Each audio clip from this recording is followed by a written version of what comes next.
तो तेनालीराम की कहानी में खूंखार घोड़ा। यह कहानी सुनते विजयनगर के पड़ोसी मुसलमान राज्यों के पास बड़ी मजबूत सेनाएं थी। राजा कृष्णदेवराय चाहते थे कि विजयनगर की घुड़सवार फौज भी मजबूत हो ताकि हमला होने पर दुश्मनों का सामना कुशलता से किया जा सके। उन्होंने बहुत से अरबी घोड़े खरीदने का विचार किया। मंत्रियों ने सलाह दी कि घोड़ों को पालने का एक आसान तरीका यह है कि शांति के समय यह घोड़े नागरिकों को रखने के लिए दिए जाए और जब युद्ध हो तो उन्हें इकट्ठा कर लिए जाए। राजा को यह सलाह पसंद आई। उन्होंने 1000 बढ़िया अरबी घोड़े खरीदे और नागरिकों को बांट दिए। हर घोड़े के साथ घास, चने, दवाइयों के लिए खर्चा आदि दिया जाने तय हुआ।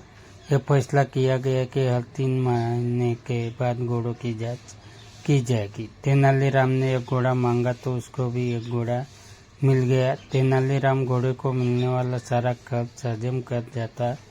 घोड़े को उसने एक छोटी सी अंधेरी कोठरी में बंद कर दिया, जिसकी एक दीवार में जमीन से 4 फुट की ऊंचाई पर एक छेद था। उसमें से मुट्ठी भर चारा तेनालीराम अपने हाथों से ही घोड़े को खिलाता। भूखा घोड़ा उसके हाथ मुंह मारकर पल भर में चारा चट कर जाता। 3 महीने बीतने पर सभी से कहा गया कि वे अपने घोड़े की जांच करवाए।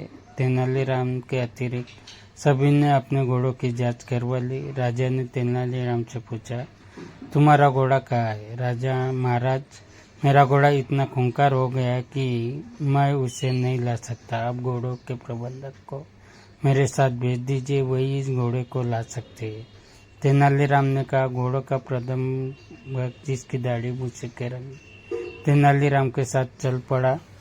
कोठरी के पास पहुंचकर तेनालीराम बोला, प्रबंधक, आप स्वयं देख लीजिए कि ये घोड़ा कितना खूंखार है, इसलिए मैंने इसे कोठरी में बंद रखा है। कायर कही कि तुम क्या जानो घोड़े कैसे काबू में किए जाते, यह तो हम सैनिकों का काम है। कहकर प्रबंधक ने दीवार के छेद झाँकने की कोशिश की।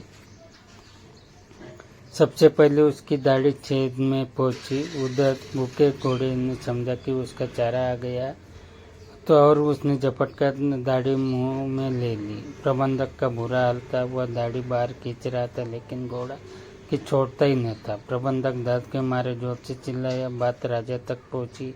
वह अपने कर्मचारियों के साथ दौड़े दौड़े वहां पहुंचे। तब तक एक कर्मचारी ने कैंची से प्रबंधक की दाढ़ी काटकर जान छुड़ाई।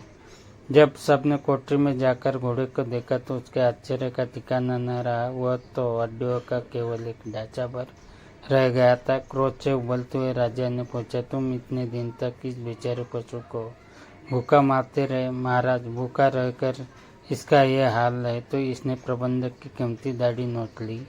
उन्हें इस घोड़े के चुंगल से छुड़ाने के लिए स्वयं महाराज को यहाँ आना पड़ा। अगर बाकी घोड़ों की तरह इसे भी जी भर कर खाने को मिलता तो न जाने ये क्या कर डालता। राजा हंस पड़े और उन्होंने हमेशा की तरह तेनालीराम का यह अपराध